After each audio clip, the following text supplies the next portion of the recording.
Yeah, they are. They're playing really well. They're just shooting it so well. They're shooting 42, 43% in conference play from three. And, they're just playing with tremendous confidence. So, they're playing well. They're shooting it well, which gives them a lot of energy.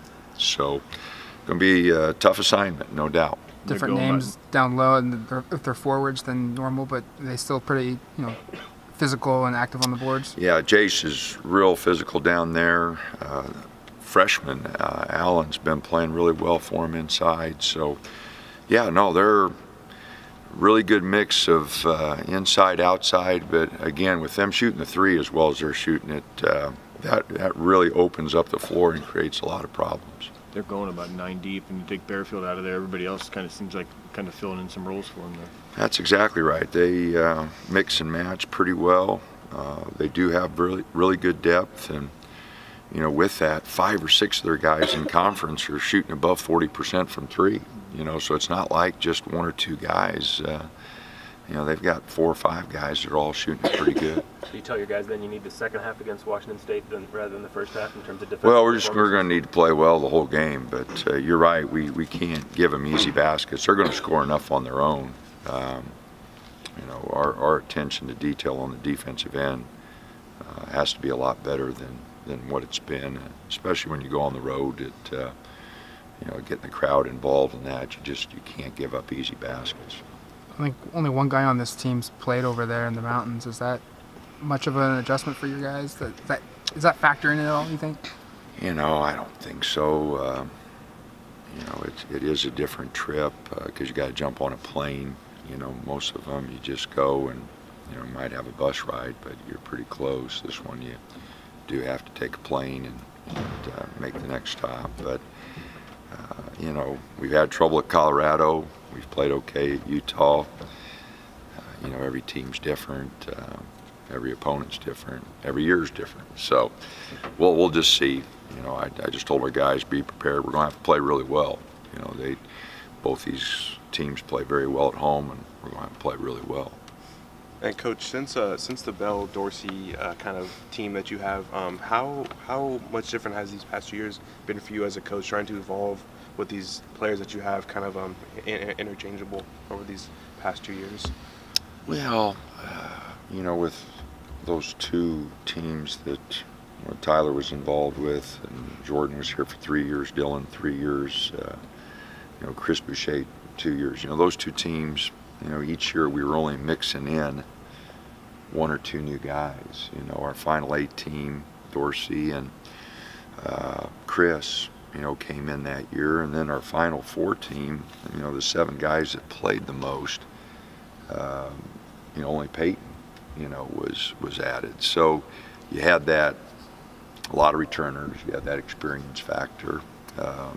Last couple of years we've had a lot of new parts, and I haven't done a good enough job putting them together. We should have won a few more games last year. We definitely should have won a few more games this year. You can blame it on inexperience, but it is what it is. We've got to do a better job. So hopefully this young group will, we're playing 4 freshmen. They'll grow and continue to get better as this season progresses.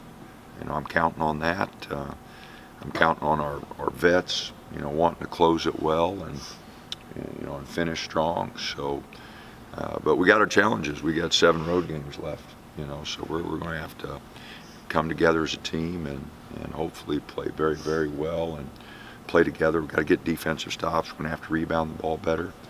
But I think the group's capable, but it is not an easy task ahead of us. What do you make of Lou's scoring? I think he's at a rate that you've never had a freshman score this many points in Pac-12 play through 7 games. You think there's more out of him too?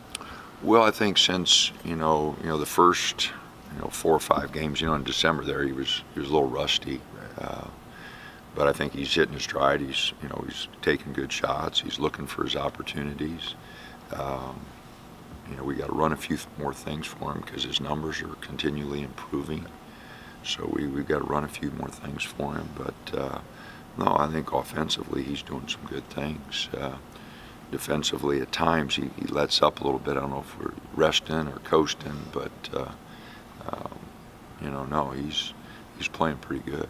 You said after Wazoo that you're looking at further lineup changes down the road here. Is Kenny putting himself in position to get back in the starting? Oh, group? I don't, those guys are a lot more worried about who's starting. I don't really care. They care because they want to be run out there and bump heads and everything. So I don't know. Kenny's played well. He got the 2 quick fouls against Arizona State. He got 2 quick ones here against Washington. I just really worried about that. Other than that, I thought he played well, and I loved his aggressiveness the other night. I don't know how we'll start tomorrow, but we'll just go and play. But Kenny has done a good job. I like his minutes. I just always, those 2 quick fouls always really slow him down. He's got to be real careful there. He was talking after the game about a conversation he had with Bill Walton, and Bill encouraged him to get more out of his game offensively. Where's his ceiling offensively? What is untapped there on the offensive end for Kenny? I don't know. I think it'll be a little bit game to game. He had some opportunities under the zone, and our guys found him. I think he's developing as an offensive player. But he does need to be more aggressive. We've talked to him about that a lot, and again, when he misses a few, he just can't let that affect him. It's kind of like when he gets a couple quick fouls, he doesn't want to get that third when he goes into a shell, and if he misses a couple shots, he goes into a shell, and good offensive players just don't do that. Loose hand was fine coming out of it. You mentioned he banged it up late. Yeah, he had a piece of tape on it yesterday at practice, but I think he's fine. As a whole on the offensive end, you guys have been sort of up and down all season. What do you kind of attribute to the inconsistencies on offense? A lot of new guys. Execution's not what it should be. A lot of times we're just not getting into our sets quick enough. But it boils down to execution, and our execution hasn't been good enough. You've wanted better defensive activity, in particular in the first half of some of these games here. Your shooting defensive numbers are going down in Pac-12 play. What do you want to see in the first half, particularly tomorrow, to kind of get back in the rhythm, get back like you guys were? Offensively or defensively? Defensively. Our activity. We're turning people over, which is good, but we're giving up easy baskets, which kind of offsets that. So again, we're just going to have to get active. They're going to hit some threes, but we can't give them open ones in transition. We can't let them get to the basket in transition.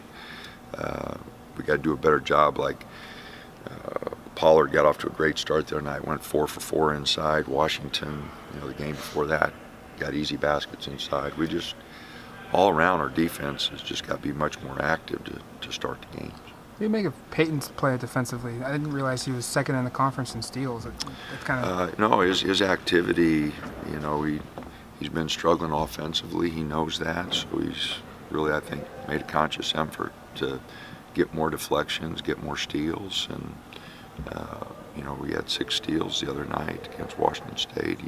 His activity against Washington and both Arizona schools was very good, so very pleased with his increased defensive production.